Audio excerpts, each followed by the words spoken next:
দেশের ভাবমূর্তি উজ্জ্বল করতে প্রবাসীদের নিজ নিজ অবস্থান থেকে কাজ করার আহ্বান জানান মালদ্বীপের বাংলাদেশের ভারপ্রাপ্ত হাই কমিশনার।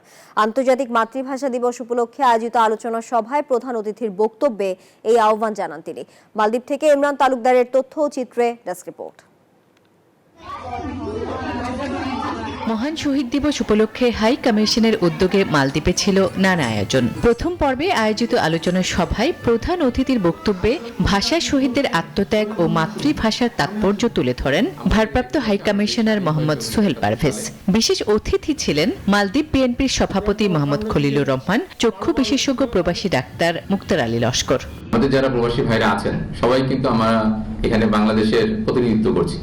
আমাদের কাজকর্ম, আচার আচরণ সবকিছুর উপরেই আমাদের দেশের সুনাম কিন্তু এখানে ছড়িয়ে পড়বে। আবার একইভাবে আমাদের যদি কাজ খারাপ হয়, আমাদের সেই একজন দুইজন পাঁচজনের যে খারাপ কাজ সেটির ফলে কিন্তু আমাদের বদনাম কিন্তু সকলেই হবে।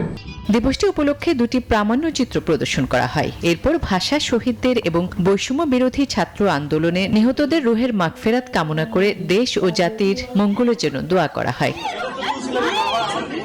অনুষ্ঠানের দ্বিতীয় পর্বে মহান শহীদ দিবস ও আন্তর্জাতিক মাতৃভাষা দিবস উপলক্ষে শিশুদের অংশগ্রহণের কবিতা আবৃত্তি ও চিত্রাঙ্কন প্রতিযোগিতার আয়োজন করা হয়। এ সময় উপস্থিত ছিলেন হাই কমিশনার স্ত্রী রোমানা রাজিয়া। তিনি শিশুদের মাঝে পুরস্কার তুলে দেন। Desk report, news 24।